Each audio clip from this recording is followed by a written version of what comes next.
जय हिमालय, जय भारत। संसार भर में हिमालय लोग यूट्यूब चैनल देख रहे आप सभी का स्वागत है और मैं हूं भारत की राजधानी नई दिल्ली से डॉक्टर हरीश चंद्र लखेर। भारत के महान सपूत उद्योगपति रतन टाटा का निधन हो चुका है।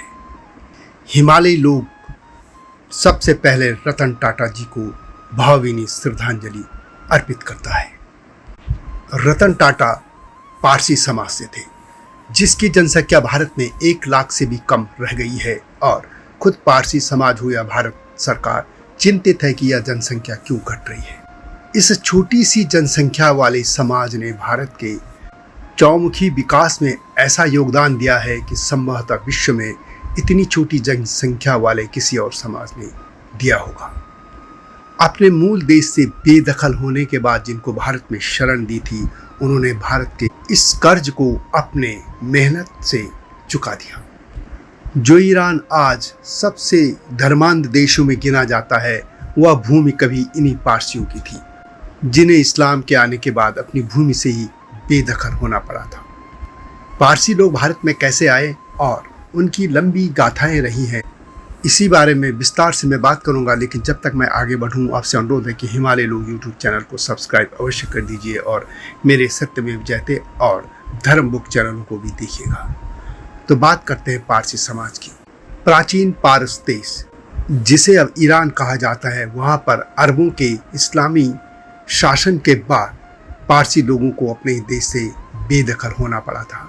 अपने धर्म को बचाने के लिए उन्होंने भारत में शरण ली और सबसे पहले पारसी लोग सौराष्ट्र में आए, यानी गुजरात की धरती पर। वहाँ के राजा से उन्होंने बसने की अनुमति मांगी। राजा ने दूध का भरा लोटा पारसी लोगों तक पहुँचाया, जिसका आशय था कि हमारा समाज भरे हुए लोटे की तरह है और अब इसमें जगह नहीं है।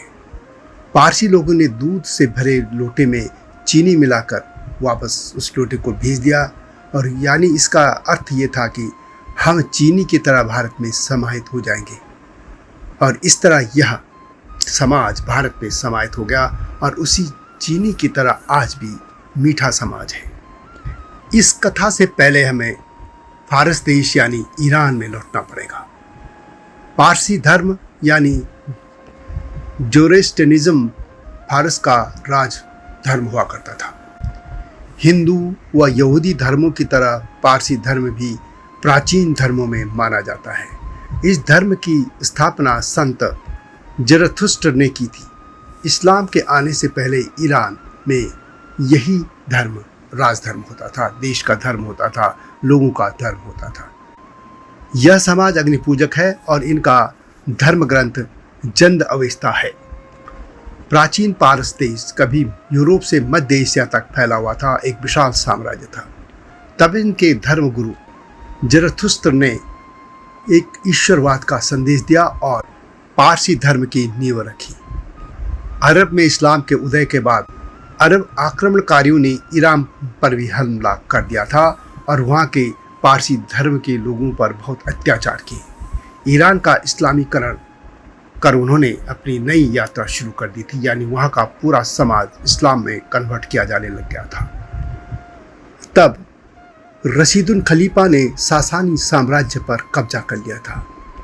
ईरान के अंतिम सासानिद शासक यदेगर्ड की 641 ईस्वी में नेहावंद के युद्ध में अरब सेना के हाथ हार हो चुकी थी।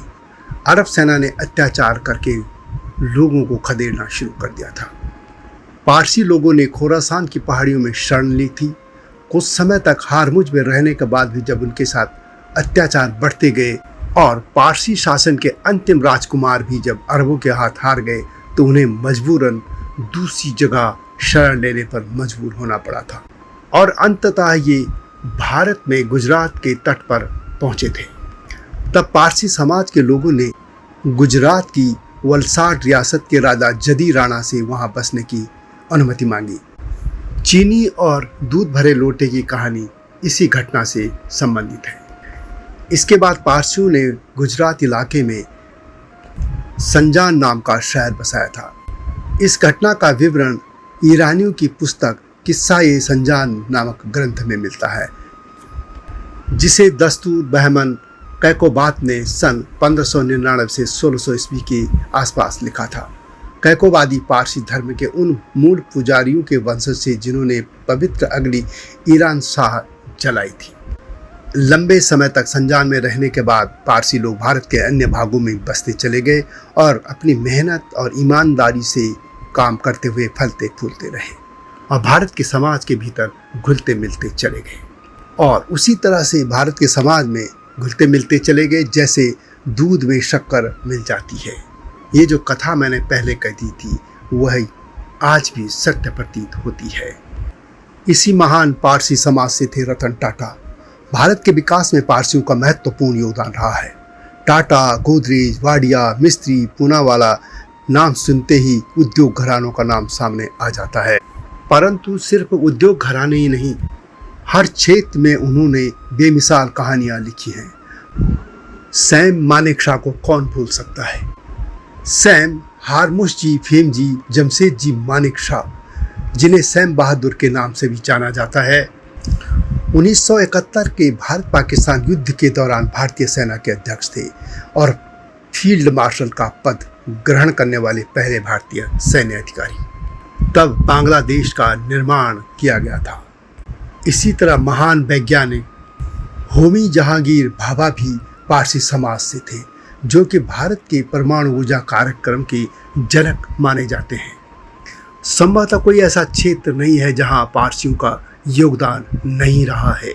भारत में पारसी समाज बेहद मेहनती, अत्यधिक पढ़ा लिखा और सज्जन समाज माना जाता है।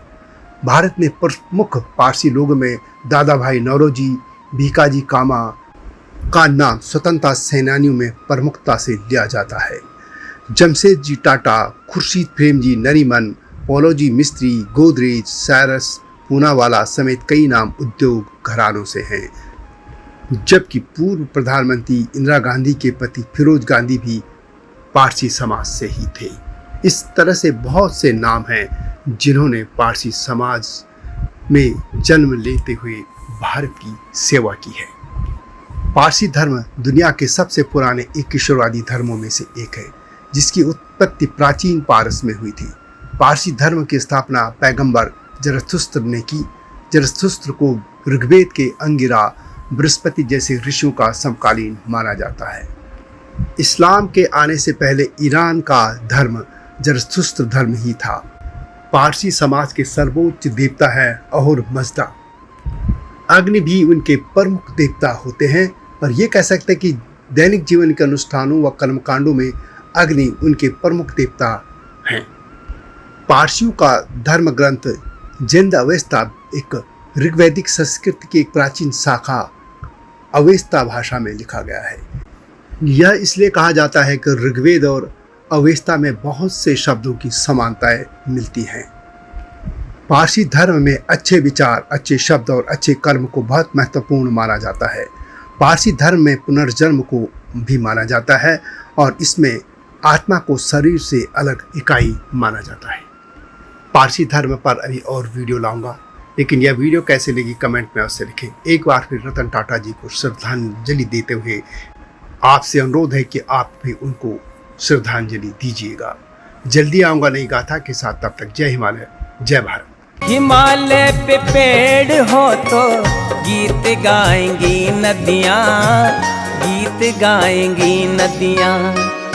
पेड़ों पे चिड़िया है तो गीत गाएंगी नदियाँ।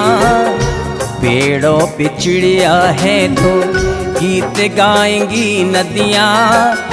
माँ की लोरी जैसे होते हैं नदियों के गीत।